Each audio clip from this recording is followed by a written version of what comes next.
Continuando conversando um pouco sobre a questão do nosso Plano Nacional de Educação, que apresenta, já para conversar um pouco sobre as diretrizes, sobre os princípios por ele apresentado, ele vai trazer também um tópico muito importante na questão quando a gente está falando da questão da educação básica, que são as ações programáticas, né? Ele tem mais de 30 ações programáticas e eu estou trazendo algumas delas aqui só para a gente, sim, em virtude do tempo, mas para a gente estar refletindo, né? Então, uma das ações programáticas que ele vai estar trazendo se refere à questão da inserção da educação em direitos humanos nas diretrizes curriculares da educação básica, né?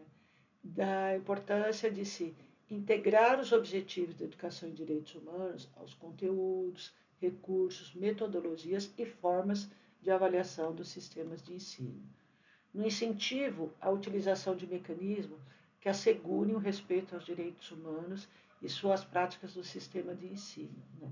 Isso nos traz, essa é uma ação que eu vejo bastante forte, que vai implicar na questão de revisão de regimentos escolares, né? A gente ainda encontra muitos regimentos escolares com ênfase nos deveres e em proibições, né? E outra coisa que é importante é a gente fazer presente os textos legais como o do ECA ao discutir as ações que ocorrem dentro da escola, né? O, uma outra ação programática importante que ele vai estar trazendo é a construção de parceria com diversos membros da comunidade escolar na implantação da questão da educação em direitos humanos, né? O que significa tá trazendo para dentro das escolas as instituições ao redor no território da escola, né? Como trazer, por exemplo, a questão das diferentes denominações religiosas, né? Vamos trazer os espíritas, os bandistas, os protestantes, os católicos, né? Trazer as associações de bairro, os clubes de mães, as associações esportivas, os comércios locais, né?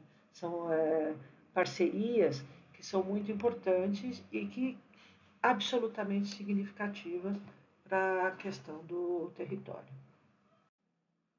Ainda temos ações programáticas que visam fomentar a inclusão no currículo escolar das temáticas relativas a gênero, identidade de gênero, raça e etnia, religião, orientação sexual, pessoas com deficiências, entre outros, né? Bem como todas as formas de discriminação e violação dos direitos, assegurando uma formação continuada dos trabalhadores da educação para lidar criticamente com esses temas. Lembrar da importância de trazer para a discussão não só os professores, não só nossos docentes, mas toda a equipe de apoio que atua dentro da unidade escolar. Às vezes a gente foca muito na questão do docente, da própria equipe gestora, e violações acabam ocorrendo por falta de conhecimento de todo esse aparato legal que nós temos, pelos outros membros da nossa equipe escolar que precisam estar dentro, fazendo parte dessas discussões e agindo, né, também em defesa dos direitos humanos. Uma outra ação programática visa favorecer a inclusão da educação em direitos humanos nos projetos políticos pedagógicos da escola, né? Que significa adotar práticas pedagógicas democráticas presentes no cotidiano. Então, mais do que favorecer, a gente precisa rever nossos PPPs e incluir as temáticas ausentes nele, porque demonstrando que a gente tem uma intencionalidade com o trabalho. Eu lembro de uma formação muito recente que eu estava ministrando, que era sobre a questão da população migrante, né? E o quanto os docentes e as equipes gestoras envolvidas identificaram a ausência da temática em seus planos, que é um fato absolutamente triste, especialmente quando a gente tem recebido em nossas escolas um número cada vez maior de estudantes de famílias migrantes, né? E também, se a gente for considerar, né, na atualidade, o quanto a mídia tem trazido à tona questões de xenofobia frente a essa população, ignorando, né, um monte de documentação internacional, legal e assinada por países como o Brasil, né, de que é uma população que tem direito de se mover pelo mundo, né? É direito de qualquer um de nós se mover pelo mundo, é direito dos outros virem também para o nosso país. Né? Uma outra ação programática, ela visa incentivar a elaboração de programas e projetos pedagógicos em articulação com a rede de assistência e proteção social, tendo em vista prevenir e enfrentar as diversas formas de violência. Não dá para a gente lançar mão e não nos aproximarmos de diversos equipamentos públicos, como as unidades básicas de saída, os BS, Unidade Básica de Saúde, desculpa, o Centro de Referência de Assistência Social, os CRAS, são parceiros fundamentais na questão de garantia de direito, porque a escola não é uma ilha, né? E existem serviços, uma boa parte deles públicos, e que a gente não pode lançar mão de não estar junto, de não estar fazendo parceria com eles.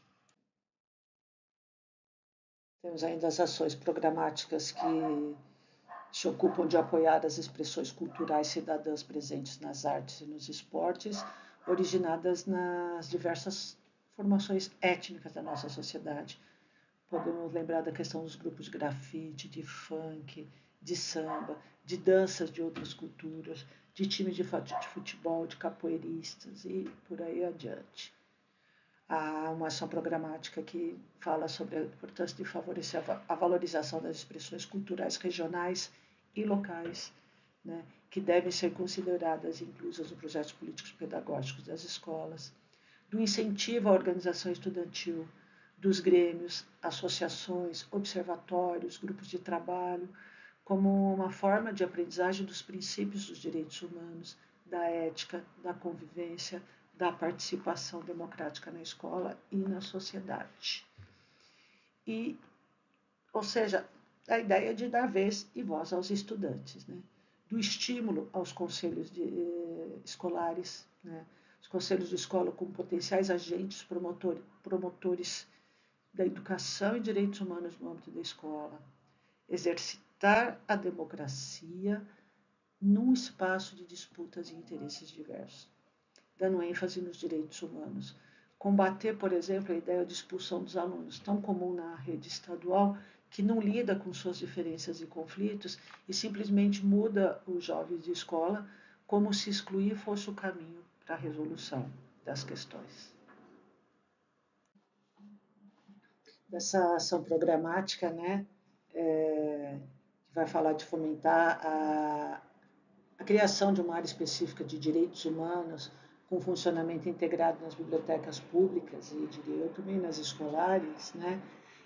Eu acho que tem uma experiência bem bacana que ocorre na Prefeitura de São Paulo, dessa ideia de elaborar e divulgar, né, a lista de materiais disponíveis sobre diferentes temas, até para se poder sugerir novas aquisições. Gosto do exemplo do Leituraço da Secretaria de Educação de São Paulo. Né? Leituraço é um projeto que a Secretaria Municipal de Educação de São Paulo fez com base na Lei 10.639, que ele vai incentivar a leitura de obras literárias africanas, afro-brasileiras, indígenas e imigrantes. Né? E aí é um momento em que todas as escolas da rede param para fazer leitura sobre um determinado tema. Né? Aqui na foto a gente pode estar vendo o material que foi parte, né, do material que foi elaborado para o mês de junho, para que eles pudessem discutir a questão do leituraço migrante, que era a temática daquele mês. E aí todas as escolas da rede paravam, e aí tem toda uma lista imensa de sugestões de livros que o professor pode escolher de acordo com a sua faixa etária, de acordo com os interesses que ele tenha, tá, com o programa. Bem, tem muitas outras ações programáticas no Plano Nacional de Educação e Direitos Humanos, mas agora eu queria fazer uma referência à questão da dimensão lúdica, né? Que é pela importância da vida em sociedade, a gente adota a dimensão lúdica como ela é privilegiada para a educação e direitos humanos. Vamos pensar assim, numa acepção ampla, a gente pode entender a dimensão lúdica como a capacidade de brincar. E brincar é tão importante para compreender o ser humano quanto a capacidade de pensamento em ação. porque o ser humano é ao mesmo tempo Homo sapiens, capaz de pensar, Homo faber, capaz de agir sobre o mundo através do trabalho como uma ação transformadora, e Homo ludens, capaz de brincar. E é justamente a capacidade de brincar que permite o questionamento, a desconstrução dos sentidos cristalizados e também a invenção de novos sentidos diante da realidade social que já foi simbolizada através das mais diferentes formas, né? Então, é a capacidade de brincar e o imaginário como seu correlato, né, que vai permitir o desenvolvimento do pensamento para além das fronteiras do que já está historicamente dado. Quando a gente fala de brincar, uma das formas de brincar é o jogo, né? E o jogo, a gente pode estar entendendo o jogo como um produto da capacidade humana de pensar, né? E também ele é uma necessidade humana, né? O jogo ele vai estar sempre ligado às noções de prazer, de alegria, mas assim a ideia é que ele não se limite a ser uma válvula de escape, nem uma preparação para as atividades sérias da cultura. Ele vai colaborar na construção da própria cultura. Um dos fatores bastante importante no conceito de jogo é a existência de regras. Todo jogo tem suas regras. São elas que vão dizer o que é que vale dentro daquele mundo temporário e imaginário que o jogo se circunscreve, né? E por isso mesmo ele vai carregar uma atenção, né? Se as regras forem burladas para alcançar, a gente vai dizer que o jogo não foi válido.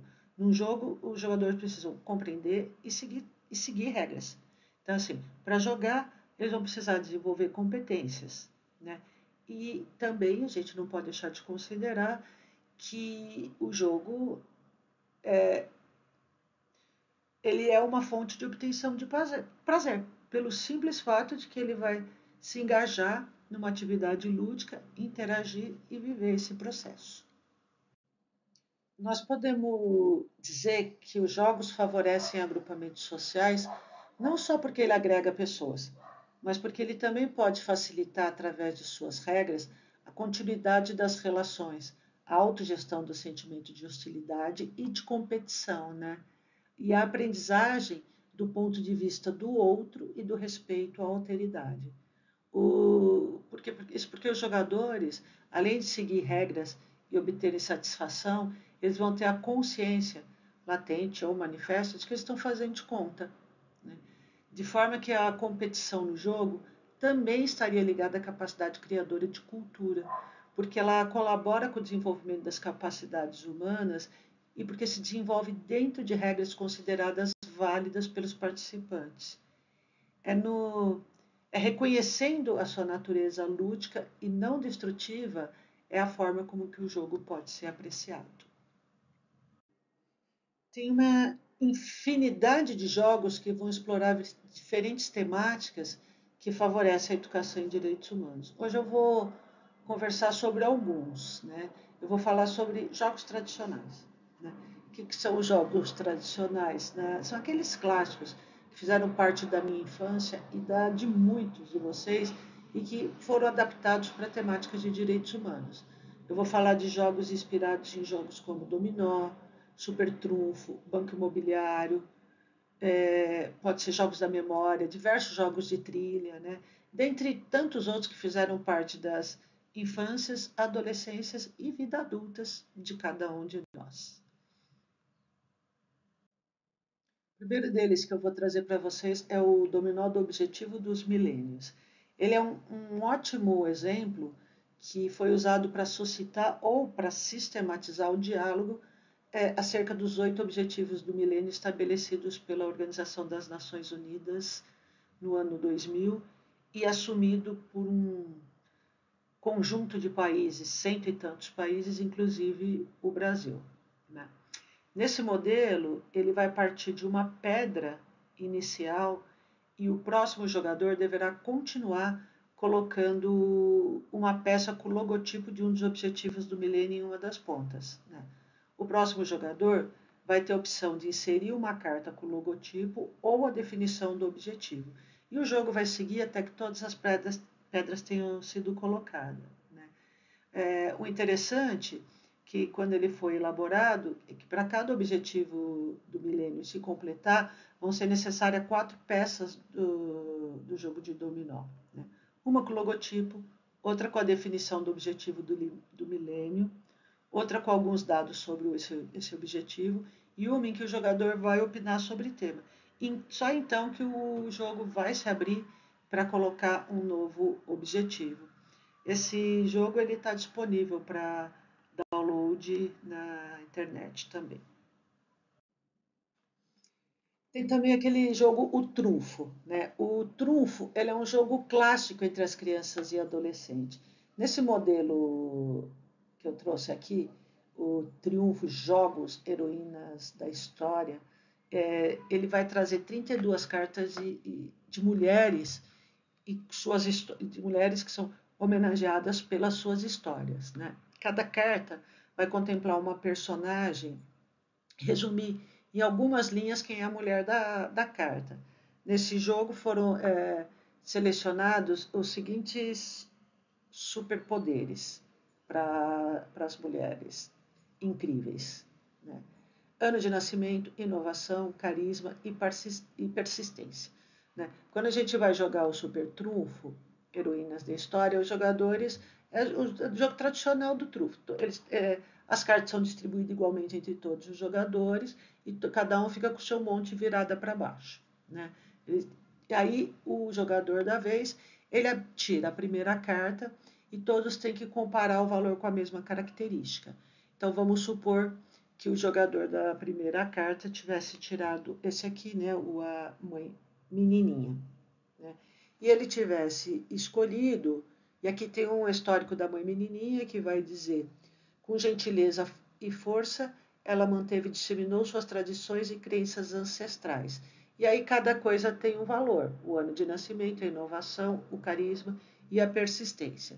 Então vamos supor que é a minha vez e eu escolhi que eu vou competir com os demais com a questão do carisma. Então, 98 pontos é o que as pessoas têm que fazer para me bater. O jogador à minha direita tirou a Anitta Mafaldi. No caso dele, ela tem um carisma de número 73.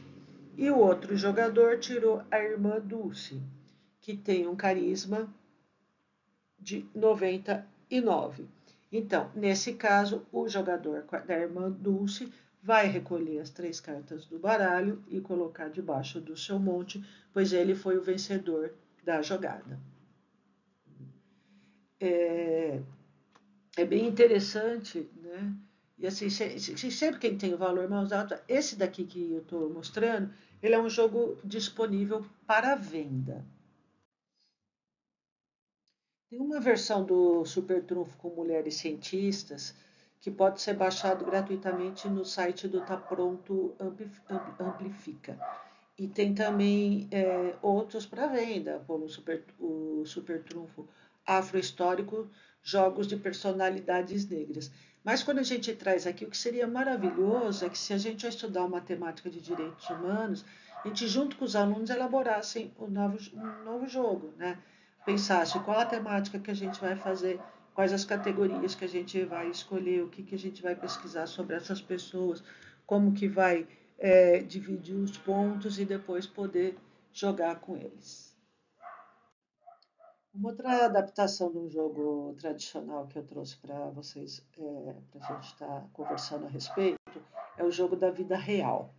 Esse é um jogo lúdico que ele vai estar conversando sobre direitos urbanos, né? Como, por exemplo, moradia digna e saneamento básico. Ele, ele é uma proposta que foi apresentada no Fórum Nacional de Reforma Urbana e eles indicam para pessoas a partir de 12 anos. O jogo é semelhante ao banco imobiliário, só que em vez de acumular dinheiro e propriedades, os jogadores têm que buscar alcançar direitos, né? Nesse jogo da vida real, ele pode ser utilizado em aulas para ensinar sobre direitos urbanos e para estimular o debate sobre os desafios da vida real. É interessante que o tabuleiro é uma cidade fictícia, né, que é composta de 2 bairros, o Nova Aurora e o Boa Vista. No bairro Nova Aurora, ele é maior, tem uma infraestrutura melhor, com mais casas, estruturas, casas de sorte, casas de direito e poucos espaços de revés, né? Já o bairro Boa Vista, ele é menor, ele tem menos estrutura, ele possui o único presídio da cidade, tem mais espaço de revés, menos espaço de sorte e estrutura, e apenas um espaço com carta de direitos, né? Então, assim, dá para a gente promover altas reflexões os meninos, adolescentes, a partir desse vídeo. Esse jogo ele está disponível para download gratuito no site do Sempec, né? Mas assim, qualquer jogo, gente, ele só vai fazer sentido com muito diálogo antes e depois das temáticas que a gente estiver tratando, tá? Os jogos de tabuleiro são agradáveis e eles vão permitir explorar diferentes temáticas. Nesse jogo que eu estou apresentando aqui agora, que ele foi chamado de Antirracismo na Escola, ele é distribuído gratuitamente no site da Porvir Inovações em Educação. Temas como legislação, personalidades importantes no movimento negro e algumas citações para promover reflexão sobre a questão racial são abordados através de cartas de dois tipos, de informação e de personalidade. As de informação apresentam fatos e situações que podem auxiliar ou prejudicar o jogador. E as cartas personalidade apresentam informações sobre personalidade negra. A educação em direitos humanos pode mesclar situações de ensino-aprendizagem estruturadas com situações lúdicas, em que os participantes são instigados a questionar e recriar sentidos. Nós, enquanto educadores, podemos fazer adaptação, não nos limitarmos a seguir regras pré-estabelecidas ou a repetir o que já existe, mas recriar a partir de recursos disponíveis e dos saberes compartilhados com educandos. Por isso, as reflexões e ideias aqui apresentadas servem de estímulo para a reflexão, pois cada processo é único e está relacionado à singularidade de cada grupo. Por isso, vou repetir o que já frisei no início dessa videoaula, ou seja, a insuficiência frente à diversidade está presente em cada localidade, de forma que cada trabalhador em educação, cada comunidade escolar e cada gestor devem adequar cada proposta à sua realidade. Jogos de tabuleiro, por exemplo, podem ser criados a partir de diferentes temas vindo das realidades vividas e que demandam atenção.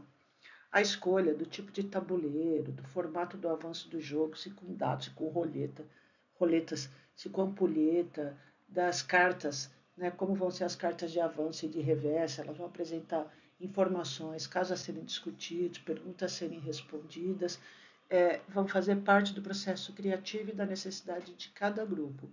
Eu sempre fico imaginando quando é que nós vamos criar um jogo inspirado lá no clássico Perfil. Perfil que é sucesso, né? Entre adulto e criança, mas quando a gente vai conseguir recriar um com temáticas de cidadania, que tragam cartas que vão fazer questões sobre direito das crianças, Declaração Universal dos Direitos Humanos, direito dos idosos, direito das pessoas com deficiência, direitos da juventude, ou outros que fizessem parte dos enigmas que a gente precisaria desvendar para avançar na conquista de direitos. Um jogo que fosse constantemente alimentado de novas cartas, com novas questões de acordo com as realidades locais, regionais, nacionais e internacionais, para que pudéssemos ser debatidos nas salas de aula. Bom, vou encerrar aqui a nossa videoaula de hoje, lançando um desafio a cada uma e a cada um de vocês. Que jogo clássico ou não e com que temática você acha que se adequaria à sua realidade?